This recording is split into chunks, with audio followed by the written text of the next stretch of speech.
what's going on? I'm back. Busy day today. Welcome to the show. This is Bengals Talk with Strawberry Ice. I'm your host, the Iceman, Jeff Turnipole, Ice, whatever you want to call me. Anyway, do me a favor. If you found the show, hit that like and subscribe button. Smash that thumbs up. You guys are awesome. Again, I'm up to 2,123 subscribers on YouTube. You guys are great. If you're watching on Facebook or Twitter and have yet to subscribe to my channel, why not? Please do so. Please go to the YouTube channel Sports with Strawberry Ice. Hit the subscription button. Hit the bell for the notification. Every time I go live, you'll be notified. Also, exclusively in the YouTube chat crew, I got a very special guest. He's Gary Miller from Local 12. If you got something cool you want to ask him, give me a super chat. Or you want to support the show, give me a super chat. I would greatly appreciate it. And as always, I'm coming to you live from the Ice Cave. The Ice Cave is brought to you by T Properties. T Properties, quality housing for quality people. Check out their website at www.tpropertiesllc.com for all your rental property management needs and your rental needs. And you know what? I got to do it every show. Jackpot Joey. We had the greatest quarterback in the NFL. We call him Jackpot Joey. That's what I call him anyway. You can call him Shiesty or whatever. But if you want any of this cool stuff, like the hoodies, the hats, the flag, if you want any of the beer, we have delicious award-winning beer from Brink Brewery. That is at Brink Brewery. You can get that cork and bottle, Jungle Gems. And if you want the merchandise, go right here to jackpotjoey9.com. Portions of the proceed go to the Joe Burrow Hunger Relief Fund. Also, if you want to bet on betfred.com. Check them out. Bet on Bengals win the Super Bowl. I think they're going to go 17-0 this year. I'm calling it out now. I got orange colored sunglasses. What's up to everybody in the chat? I got Stranger, Nicholas, Kevin, Houday88, Jerome is up there. All right, let's get to the reason you guys are here. It's none other than Gary Miller. Hey, Gary, how you doing? Good. I still look somewhat like that picture. It looks exactly the same. I don't know what you're talking about. Looks good. Looks good. So what's going on, man? How you been today? Good. You know, I had to make a mad dash from the car with the rain we're having, and John Gum's on nonstop now with the threat, the things we got to keep an eye on, and the red and green and yellow graphics all over the tri-state. So, yeah, who knows if we'll have sports tonight? We'll see how what Mother Nature decides. Yeah, which is kind of scary. I'm actually taking my wife to the airport. She's going to go visit her family down in Florida. So I'm like, yeah, I hope the winds calm down by the time you leave. That's not good. But yeah, it was raining 5 minutes ago. Then I walked back upstairs and it's sunny again. I'm like, well, that's Cincinnati weather. Cincinnati. Exactly.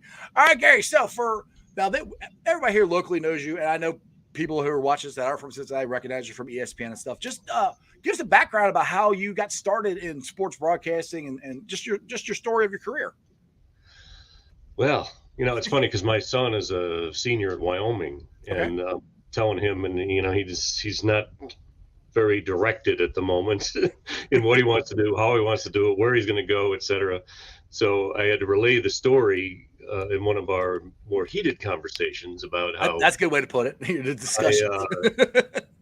I had actually went to Southern Illinois, which at that time, way back when, had one of the best, it still does, but one of the only radio and TV majors in the country. Now everyone has them, but back then it was like Syracuse, Columbia, Missouri, and SIU. And I was telling him I got hired before I graduated. And it was crazy. I was on the phone with this news director from Savannah, Georgia, and our phone kept cutting out in my apartment. So I had to run down. That was a long distance call back then too, right? Exactly, yeah. So I had to run down after it broke up twice, and I'm going, oh my God, they're going to hire somebody else. Ran down to a restaurant and got on the payphone or whatever. But yeah, within a week, I was driving down to a place I'd never been, Savannah, Georgia, to be their sports director on their NBC station there. And I always tell Marty, I listened to him on the way down because WLW pretty much covered all the way through Atlanta. Mm-hmm. And the Reds were playing that night. So that kept a lot of the drive alive. But I was there for 4 years, but it was close to CNN. So I was able to bug them, go up there to Atlanta periodically, and started at CNN headline news. Yep, I remember that. Mm-hmm. If you're old enough to remember, they used to do two an hour, two minutes. Yes, I remember. Van Earl Wright made his name. But I was fortunate some guys left the following year, and by the next year, I was on CNN Sports Tonight. And eventually, in the late 80s, Dan Patrick and I were like the next level to Nick and Fred. Right. Craig Sager was with us. we had, a great staff that was competing nightly, if not beating Sports Center at the time. And back then it was just the 11 o'clock Eastern. Right. There were none of these overnights and it was a half-hour show, and then it went to. So when they started expanding, I said, well, ESPN's all sports. We're kind of the stepchild here of the news division. And Dan had already gone over. Right. They had several guys. Keith Olbermann had already gone over there. Mm-hmm. So I went there because I'd done the baseball show at CNN, and then I got on Baseball Tonight. And then, through the 90s, worked various shows, had the misbegotten soccer breakdown. And, if anybody doesn't know what that is, you gotta look that up. It's if you're watching this on YouTube, go to YouTube. I have to own it. And Dan always makes sure everyone gets reminded, especially in World Cup seasons. Right. But I did a lot of baseball, but also covered. Eventually went to Up Close, the daily interview show, for 3 years, and that was the greatest show, greatest job in the history of the world. I mean, we were on the West Coast. We're in LA. Most of the weeks we would tape 2 shows one of those 4 days. Right. So we'd have a 4-day week. We had to be there between 10 and 2 because it had to get sent to the East Coast to air 5, 6. It changed times before that 6 o'clock Sports Center started. But then, they went over to the round the horn format and all these argument shows or whatever. Yeah. Which, be honest, they need to come up with something else. I'm tired of watching guys argue all the time, to be honest. I miss we'll see. Like it's got to be coming, right? You would think so. Of course. Somebody's got to come up with something. Right. I saw somebody post something today that this is how far back I went before I even went to ESPN, where the morning was all just exercise shows. Yes. Summers. Uh-oh. There went the phone. Gary's getting his exercise now. I had to pick the phone back up. All right, here we go. I remember the exercise show. Summers. The girl's name was Summers or something. I remember. Yeah, and actually, Chris Fowler ended up marrying one of them. Oh, really? Okay. Good for him. Yeah. Anyway, so then I got to. I was doing baseball play-by-play, but a lot of times it was the BNet.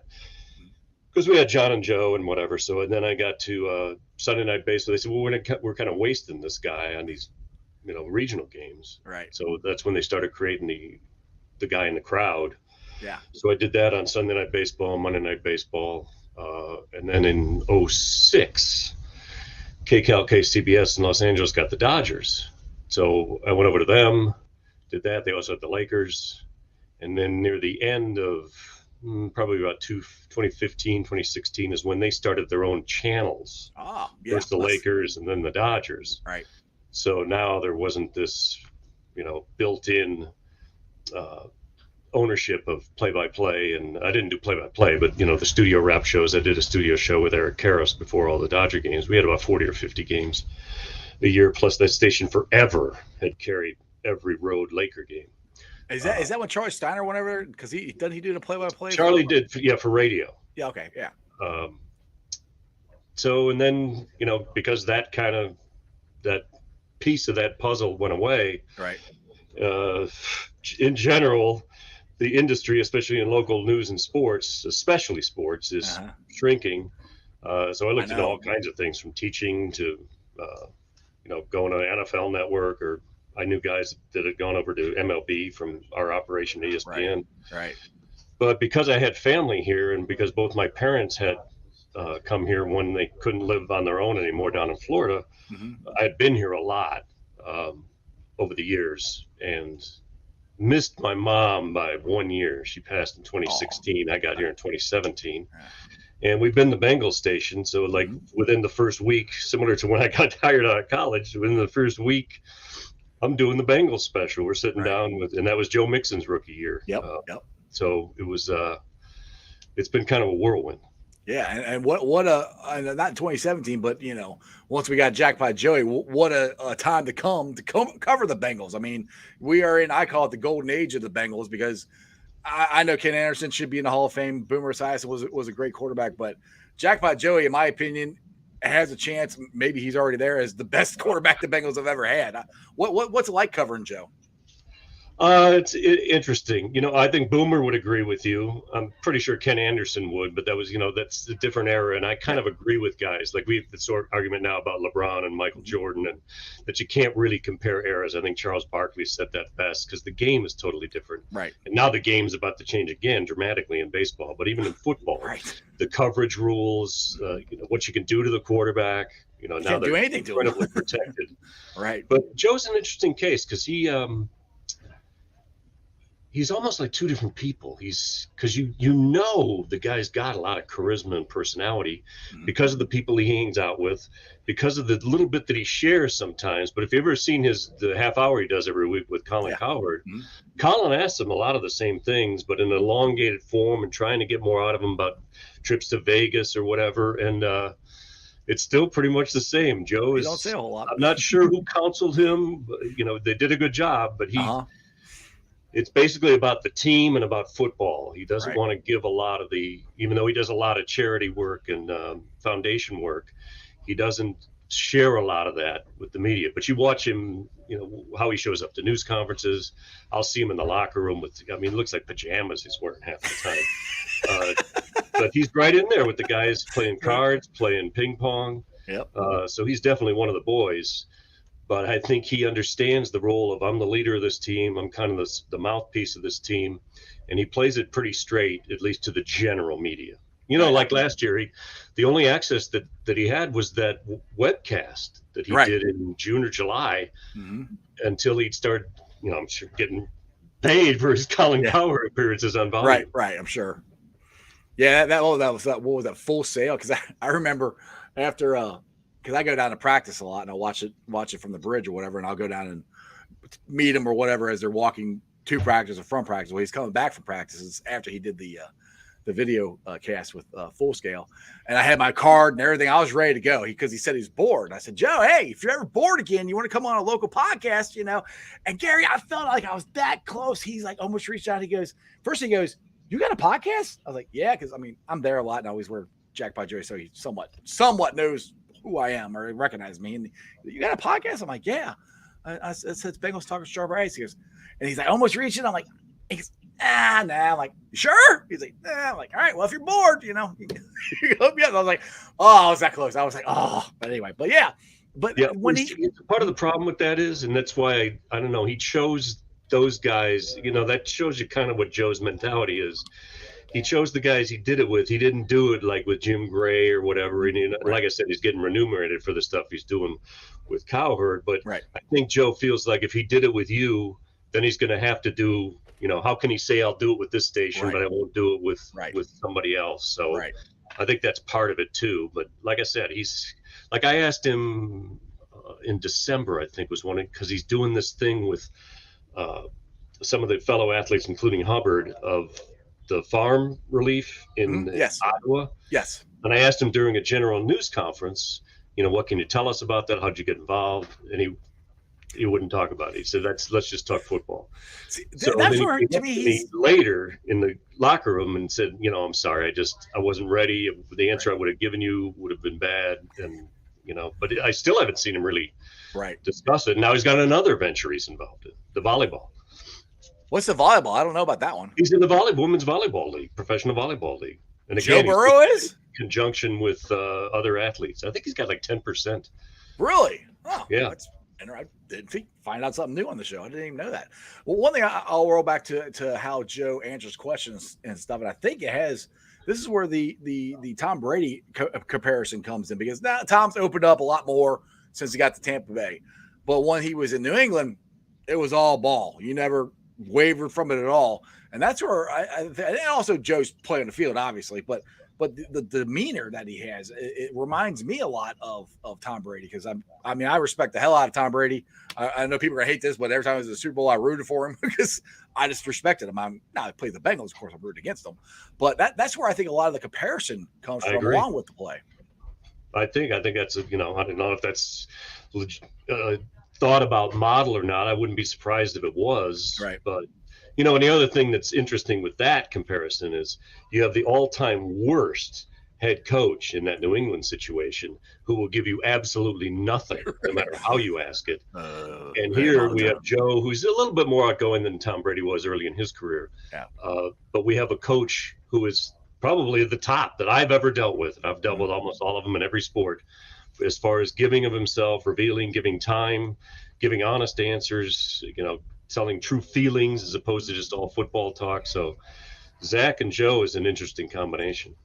Yeah, exactly. I'm glad you brought that up because I think Zach, it's a breath of fresh air for as Bengals fans coming from the Marvin Lewis era, who again didn't give us anything. I had a show with him too. They're just polar opposites. Right? Didn't give you anything. Had his little nervous laugh or whatever, and and then you have Zach, who I think he gives you as honest of an answer as he can without giving stuff away. That's my opinion of how he handles it.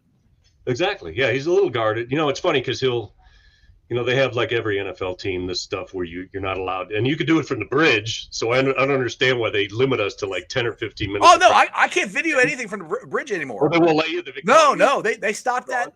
I used to be able to, and then like by halfway through the season, they got a security guard up there. They won't. It's probably mostly because of me because I'm up there all the time. But they say no, it's not just because you're like But they won't let anybody video or anything. It's kind of ridiculous. I mean, every team's got film on them, from years past. Zach's been here now going into his 5th year, right. So they know what he likes to do, and it's all the same staff. And the last few years, it's been the same personnel. But they only let us tape like they're stretching or they're running, out drills with shorts on, and the linemen are doing blocking sleds. Like we're going to give away some huge secret. Which is all I was videoing. I mean, I didn't video when you guys left. I didn't video anymore. That's what I told them, and they still let me. Well, you got to get an apartment over there in one of those. I don't make that. The show doesn't pay that much money. No, those are high rent. Yeah, a little bit, just a little bit. So you talked about the staff, and I think this is huge. That for 5 years in a row, we're going to have the exact same. I mean, I know different offensive line coach from the beginning of Zach's coaching staff, but. Basically from Zach got here, we had the same staff. How big is that? Because we're going to be the only ones now that the enemy left and went to the Commanders now. It's hard to tell because it's almost unprecedented for this length of time to and the have success they had. Coordinators. An offensive line coach is very important. He's next in line with those guys. You've had the special teams coach since before Marvin. Yeah. Right. Maybe Marvin hired him, I think. I don't remember. He came with Marvin. Yeah. Yeah. So but that far back. It's 20 years. And special teams are huge. So to have that continuity, it's unheard of. And I think it's really a big advantage as we look at, adding, changing this roster in this offseason going into next fall to have that continuity with the guys that remain and then to incorporate them. I think that's why guys that they've signed in free agency or drafted the last couple of years have blended in so well because they have not only the same coordinators, but they have these veteran guys like the Von Bells of the world that kind of bring them along. I thought it was very interesting and it took a while because you got 5 offensive linemen who had never played together. Right. Even though they were quality guys, the 3 they signed on the right side, and then the rookie and Volson. But Ted Karras came right in, and Kappa came, and were immediately like Karras became a leader. He's a captain, right? And the guy just joined the team. Right. You can see why once you get to see him play. Yeah. But that's kind of crazy that immediately he becomes a captain. But that shows you kind of gives you an idea of the locker room mentality. Well, it also goes to what Zach said when he first got here. He wanted to create a culture. He wanted to get the right guys in the building. And Ted Karras is a great example of that. I mean, he was on my show last summer, right? Like, I don't know, like a month or so after after minicamp, he was able to come on. And he's a great dude. I mean, and I knew from listening to him and talking to him for an hour, I'm like, dude, I love this guy. And I just met him, over video chat. I can't imagine what he's like in the locker room, and then he comes out with the Cincy hats, and, trying to do the charity stuff for the special needs kids or special needs people in Indiana. Those are the kinds of guys that Zach Taylor and Duke Tobin have done a great job of bringing in. Because again, I'm not trying to bang on the Marvin Lewis era, but how many times do we have guys get arrested? Or how many times do we have guys just lose their head on the field? I mean, Joe Burrow, jackpot, his blood pressure stays the same. I call him a psychopath because he stays the same. It doesn't matter what It's happens. amazing. Yeah, and I think Jamar Chase is the same way. I think T. Higgins the same way. Karras, all these guys. I wouldn't go that far with Jamar. Jamar maybe, yeah. Jamar maybe you remember the game, Yeah, you're right. I know. I lost it. Zach's head almost popped off running down to knock it off. Right. Well, that's the other thing. I do like that Zach will go after him. He's a quote unquote players coach, but if they do something stupid, he does go after him. I forgot about that. I was at the game and I'm like, what do you get a penalty for? I couldn't see. Jamar's come close. Yeah. Several times. He missed. He tried to kick a ball in the stands and shanked it. Yeah. Otherwise, that would have been right. A big fine. So, Jamar admits he likes to walk that line, and Zach admits, that's kind of tough for him because he wants Jamar to be Jamar, but he doesn't want him to call. His mantra is always, don't embarrass the team. Right. Don't cost the team anything. So that's the perfect one because how many times? And I hate to bring this up because I hate this, but the freaking 2015 playoff game against the Steelers, we lost our freaking heads. That's the reason we lost that game. Yeah, I know we had the fumble on it, but if we don't do something completely idiotic, in the middle of the field, like hitting somebody in the head and then going off on Joey Porter. Joey Porter should have never been on the field, but that's beside the point. We gave him the game, and unfortunately, that's what happened. I won't say lost his head, but Joe Swoside, God love him. He played a great game in Kansas City in the AFC Championship game, but he made a stupid penalty. That's the only time I really saw this team, and I won't say lose their head, just made a stupid mistake that cost us the game. Yeah, it's awful because he was playing a great game, and he's an amazing guy. We started doing Bengals Nation this year with Von Bell and Mike Hilton, and they brought a guest every week, and every week the guys were awesome. Even whether it was Joseph Asai or whether it was, at the trying to think of some. Well, one of the best of all was DJ Reader, who actually one week when Mike couldn't do it, hosted the show nice. with Von. So, but another example you brought up of that, infamous playoff game with Perfect and Pac-Man, Von Bell's response to Juju Smith-Schuster. Yeah. Within the rules, got across. That changed, I think, the image of the Bengals. That hit, I think from that on, everything just changed. Like they were like, screw this. We're not taking this crap anymore from you guys. We're not going to do it. We're going to do it within the rules, but this is done. And that's from then on, I think it just changed. It was like, all right, let's go. As opposed to a late hit, a 15-yard penalty, and ends up costing you the game. But the message was probably even better. Exactly. So, all right. So I know you said about 20 minutes. We're already over that here. I want to get a couple things real quick. Huh? I'll get a half hour. We'll go. Okay. We got the NFL Combine coming up and obviously the offseason. So I guess two-part thing here. My opinion with the Bengals offensive line, I hate it. We have to keep talking about this every offseason. But right now, with the injury to La'el Collins, and you don't know when he's going to be back, and he dealt with injuries all last year, I don't think they can rely on him. I don't want the Bengals to wait until try to fill that at 28. I'm more along the lines I like them to try to sign somebody at right tackle and that could at least be good for this year or could be there at the beginning of the season and maybe La'el's healthy, that he can come back. Or where are you at on the right tackle position? Are you okay with waiting to the draft? Wait till La'el's better? Identity? There's lots of options. I'm going to be even more extreme and go in a place that I haven't heard many people talk about, but I'm more concerned with left tackle. Okay. And I think Jackson Carman went from a bust to a quality piece. I could see just from talking to him this year, as opposed to, when he came in as a troubled guy and a guy who was overweight and, just kind of felt, I guess, privileged from the Clemson days and how high he was drafted, to now he's been humbled and he's working hard. And I think he's been productive. And I think in those, and these are playoff games. Right. I think he was more productive. I just think Jonah's undersized. Jonah now has shown a propensity throughout his career, starting with his rookie season, of having injuries. I know he played through the right kneecap, which was amazing that he came back and finished that game. And it's what, six plays or something like that? It was ridiculous. Yeah, but I really feel like you need somebody bigger on that blind side.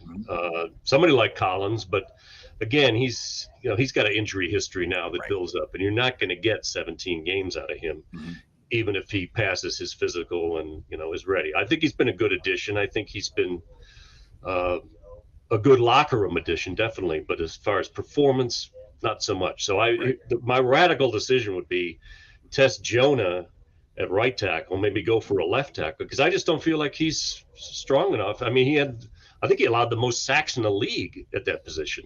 Yeah, I think that's PFF stat too. But then pressures, I think it was less. It wasn't as bad on pressures or something like that. I got feel like I don't know if they're going to get it in the draft. They've been 28 to be kind of hard. They'd have to try to trade up. Yeah. Probably, so and I don't know if they're going to find Golden of Olsen again in the 4th round, but right. I definitely would address that, and I would think about doing more than just the apparent vacancy or concern of an opening at right tackle. I would try to upgrade that left tackle position. Yeah, I'm never against upgrading a position. Me personally, I think they took his 5th-year option. I think for some reason they're in love with Jonah. I think he's going to be our left tackle, but who knows? We'll see. I mean, Jack's going. I'm not saying he won't be. I'm just saying no, more successful and more productive. Right, but the step that Jackson Carman took in the 2 playoff games was huge, because if let's just say, and he's huge and he's big, and he's athletic, right? So I mean, if he is, say he has another year behind Jonah and he keeps improving, then he's your left tackle of the future, which would be great because he's more athletic, he's bigger, he's faster. That's awesome for moving forward. It's frustrating, Gary, that we just cannot get the offensive line right. I think the interior is fine. Some people are kind of wavering on Cordell Volson. I'm like, Cordell Volson, I think will be fine. Yeah, give him a little bigger or whatever. But dude, he played 17 games. He played all 17 games healthy. He was literally the only one. He's definitely. And plus, he will get better. Plus, he's got Frank Pollock. Plus, he's got Karras next to him, who loves the kid. Right. He's got Kappa, who hopefully will come completely back from his injury at the end of the year. And if they can strike gold the way they did with those guys, I mean, look at that. The last few years of free agency, every one of these guys has been a home run. Yep. From Hendrickson to Hilton to Bell, all the way back to Bell. But that was probably a mixed year. But since then, DJ Reader, Harris, Kappa, DJ Reader. I mean, if they can do that, right, with that tackle position, add another, and they got good deals on these guys. It's not like they overpaid for them. Right. So if they can keep that momentum going and add a piece, it was interesting to me, and guys who watched your show will be familiar, but I was surprised when they had all the injuries, especially to Kappa, that Quentin Spain never got a call. I was too. I mean, that one I didn't understand. And he was, he's a big dude. He's strong. He was ready. He wanted to play. He kept following the Bengals. He never even got a sniff. And all this talk about let's bring, oh God, the all-time great. Now his name is the Rams. Oh, Whitworth. And let's bring him back. And when Jonah went down or whatever. But here was Quentin Spain, who was readily available, and they didn't even give him a call. Yeah, it was interesting. Now, that's the other thing, Ice, is that not only are they signing guys and they're all hitting home runs with the guys they're signing and done pretty well in the draft, even drafting as low as they are now. These guys leave, whether it's Spain or Trey Hopkins or whatever, they don't have another job. It's like they're right about them being done. Right. Yeah. That's a good point. To be honest, that hasn't been the way in the past of the Bengals. These guys leave. I know that was injury related, but right. But one, I have a name for you, and I threw it out to Jake Lisco from Locked On Bengals, and I'm going to mess his name up again, but he's a tackle from the Vegas Raiders, Jerome Illuminor. I think is yeah. Now from what I've been told, if PFF has him ranked in the top 10. And they're only saying he's going to get like $4 million, which is probably more than that, probably like $7 to $10 million. What are your thoughts? Do you have any thoughts on him? Because that's a guy that's like a Kappa, a Karras. That's a guy that coming on like not cheap, right, but not the top guy that they could hit on. Well, no, it'd be perfect. And I heard what Jake had said, and he's much better at evaluating and knowing the background on these guys and who's available. But yeah, if you could get him in the $4 to $7 million, I agree. I don't think I get him for $4. No. But if you could get him for 7.5, Right. that would be perfect, I think. And again, Sign me it's up. another veteran guy. And by the time you draft 28th in each round, you're not going to get a high impact offensive lineman because the best ones are going early. And the other thing that I am kind of shocked at is if all this Michael Mayer talk, he's not going to be there at 28. You read my mind. I was just about to say that. So Michael Mayer's going to be at 28, right? Be surprised if he goes past 15. He may not go past 10. I don't know. Because, you saw what Pitts did. Yeah, Danny Jeremiah. Yeah, Danny Jeremiah has him going to the Bengals at 28. I'm like, that'd be great, but I just don't see it. I mean, no. And they call him Baby Gronk. Now they're saying, like Skinny, who you've had on your show, is listing a couple of other tight ends, the Utah tight end, the Oregon State, and say, well, he'd probably be there at 28. But I want to re-sign Hayden Hurst. Me too. And then get somebody in a later round or somebody in free agency. But Hayden Hurst, and I know Hayden Hurst wants to come back. Absolutely, yeah. I know his mom. She said he wants to be here. I know he wants to be here. So yeah, that's one. There's two things for me when free agency starts March 15th. I hope Hayden Hurst is signed, and I hope the right tackle signed, and then you don't have to worry about stuff in the draft. You can go and you can draft best player available. You can pick and choose who you want to do. You don't have to go, we don't have a right tackle. We got to get this guy. And you're stuck with Billy Price. That's what we don't want. Exactly. That was the old draft process. Exactly. Well, we have a need. Well, yeah, but he's not that good. We need a center. Well, yeah, the guy you needed was the guy who got drafted before him. Right, exactly. Well, I mean, they had that last year. We got DJ Hill out of it, so. Yeah. Gary, that's got to be one of the best. I know James Brooks' trade was awesome too, but that's got to be in the top 5 trades in Bengals history. He's an amazing guy. He's gotten better and better each year. Oh, yeah. But one thing I would like to replace, not BJ Hill, but we still need to replace, I think, Larry Ogunjobi. That's the one spot where, because it'd be nice to give BJ a little more of a break so he's fresher at the end of the season. That's one a spot I like them to try to replace. And one guy I wanted them to sign last year, I know he's a little old in the tooth, but Akeem Hicks from the Bears might be a good rotational piece. He's kind of old, but I don't know. What do you think? He's too old past his prime? What do you think on Hicks? No, I think he'd be an impact player. What I'd like them to do is, and I know Hubbard and Hendrickson are, just below Pro Bowl level. Hendrickson probably should have been there, but I want, whether it's a linebacker or another lineman that he put in on third downs, I want somebody, a fearsome pass rusher, a guy that just gets in there and wrecks havoc. And as good as those guys are, and the great thing about both Hubbard and Hendrickson is they can drop back and cover. Right. Which is happening more and more for defensive linemen, especially the ends. But I'd like to have somebody that can go in there, almost like the role that Hilton plays, but a little bigger guy. Right. Well, I'm kind of hoping Joshua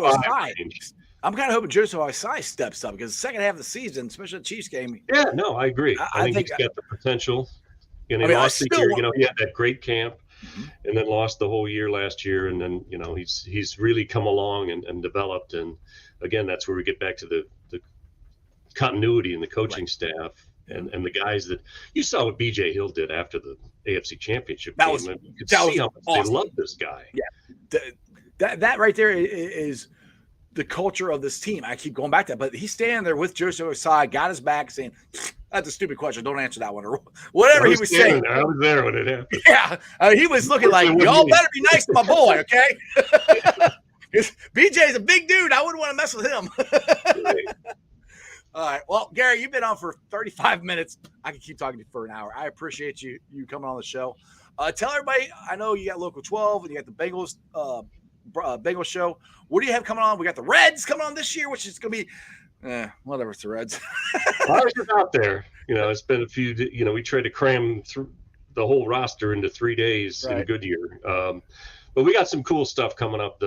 Before the season opens, I'm really high on Will Benson, and I took a lot of kidding. The typical Twitter universe, because the only video I had of him was him swinging and missing at a pitch. But I got there late.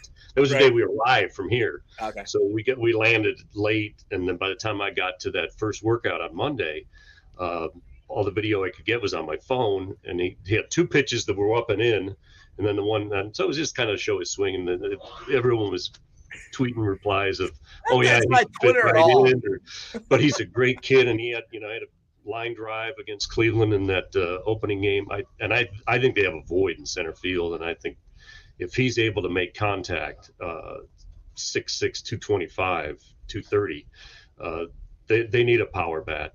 Right, they're having Pinder hit cleanup in these exhibition games. I don't know, because I don't know if Votto's going to be ready or what he's going to be. Right. And I don't want to count on Senzel anymore. No, you can't. I'd rather play Friedel in center field and Fraley and Myers in the corners. I mean, the thing is, Stevenson at first. The thing is, the Reds actually, now one thing I will give them, if they stick with this, they actually have a plan for once. It looks like, there is a lot of young guys there, and we're not going to be, I don't think, competitive at the earliest next year. If that, it's going to be the year after that probably. And to me, this whole season depends on the three starting pitchers: Hurst, Ashcraft, and what's the third one? Hunter Green and Lodolo. Lodolo, thank you. Yeah, I said Hurst. And then the other two were pretty good too. Sessa had some good moments last year, and doesn't look like Dunn will be ready, but Overton had some good moments. So I agree that'll be that. But I'm looking through the other lineups like the Cardinals and even the Cubs. Oh, yeah, and it's like this lineup. These guys throw shutouts every game. Right, exactly. So it's gonna be a long season, but hopefully a couple of stories I want to tell you about that we're going to have over the course of the next few weeks. One is Ian Jabot, whose dad is a native of England. He's pitching for the English team in the World Baseball Classic. Right. Great guy, and it looks like he's going to make the pen. And the other is Benson. We'll have more stuff with Will Benson, who's just an incredible quality guy who loves the fact that he's with the Reds, even though he's a Georgia native, but the fact that he only had to come downstate. He didn't even, when he got traded, he was sad because he had a lot of good friends on the Guardians. Right. But he just had to come down the street. Basically, right. So those are a couple of the guys we'll be spotlighting. Plus, we'll do some stuff on the, that trio up front, and them not shying away from comparisons to Maddox, Glavine, and Smoltz, embracing it. That's what we need, Gary. That's what we need. That's what I'm hoping. If we get that, I'll take the Atlanta Braves run with more than one World Series win, but I'll take that. I hated the Braves. I like David Justice because he's from Cincinnati, but other than that, I hated him because back when it first started, we were in the NL West together. Yep. And up until they switched it all and made three divisions, we couldn't beat them. I'm like, and before that in the 80s, the Braves stunk. And I'm like, why are we losing to the Braves? Yeah, they were god awful. You could go sit anywhere you wanted. Right. I used to park in the front cab circle to watch a few innings, and nobody would touch the car. There you go. At Fulton County Stadium. Well, hopefully the Reds will get better here. Like I said, those are things for Reds fans. If you look at the pitchers, look at the young guys, because there is talent. It just we got it'd be interesting to watch Ellie De La Cruz too. I mean, we got some great stuff from him, from Eric Davis and Barry Larkin. Talking about you just know when somebody has it, and they both look at this kid and say, and he stands out. I don't know whether he's opening day or not, but this is a guy who's got superstar potential. I think he's more a center fielder, because we have he's huge. Yeah, we have 50 shortstops, and everybody. And this is one thing it cracks me up about. I don't know if we have one though. Yeah, well, Barrero can play if he can freaking hit. That's the thing. I love Barrero. He's imposing, but he can't hit. He can't he can play the position. He just can't freaking hit. He's a good fielder too. But the thing is, like when you talk about Twitter, people crap me up. They're like, "Oh my goodness, how many shortstops do you need?" I'm like, "I'll take as many talented shortstops as you can give me, because you can play shortstop.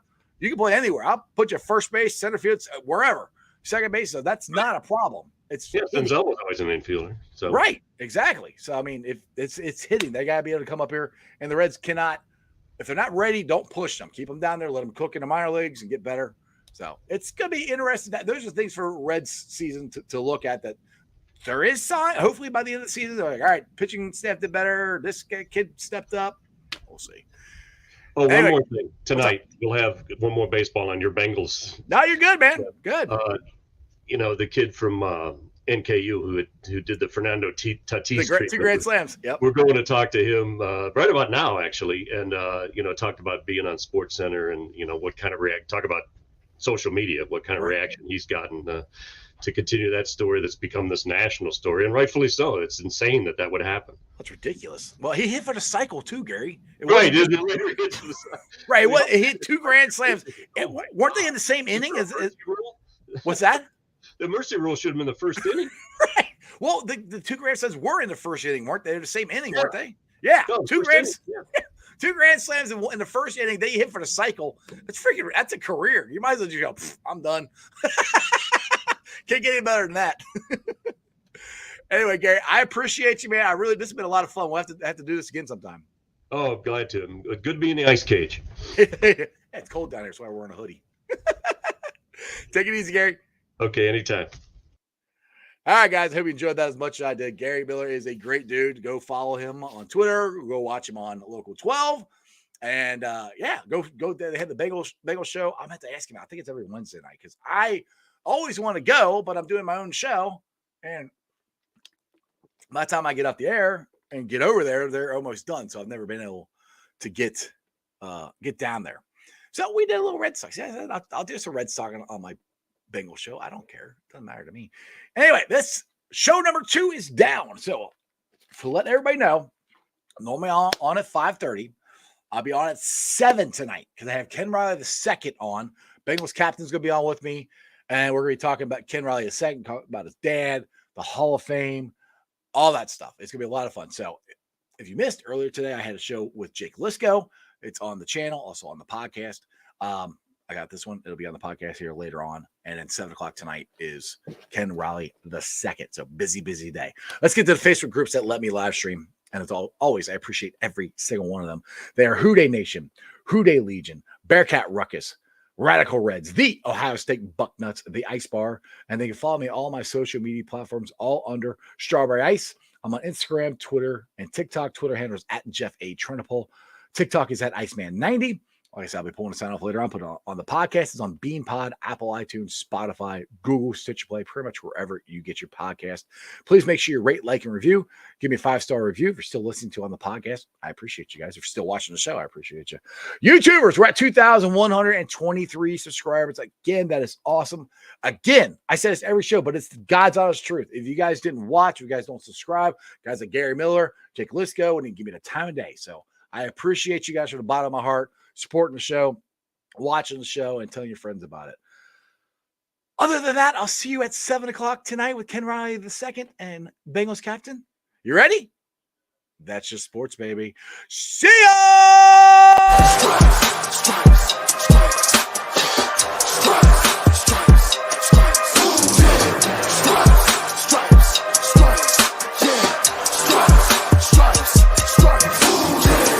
In the day, black in the night. Stripes in our veins, sparks gonna fly. The beast is awake, orange, black and white. Cause when the jungle come alive, day we ignite in Cincinnati, we gon' rise in the jungle, we unite in dripping orange and black and white.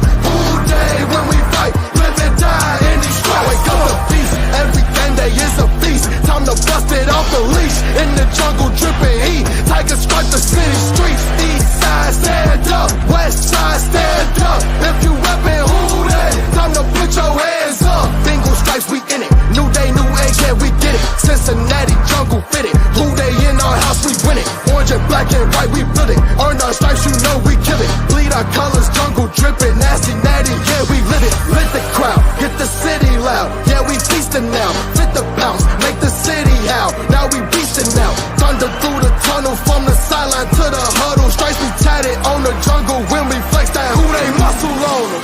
Stripes, Cincinnati, we gon' rise in the jungle, we unite in dripping orange and black and white. Houday when we fight, live and die in these stripes. Stripes. Now who got 'em, who rockin' on? Stripes. Now who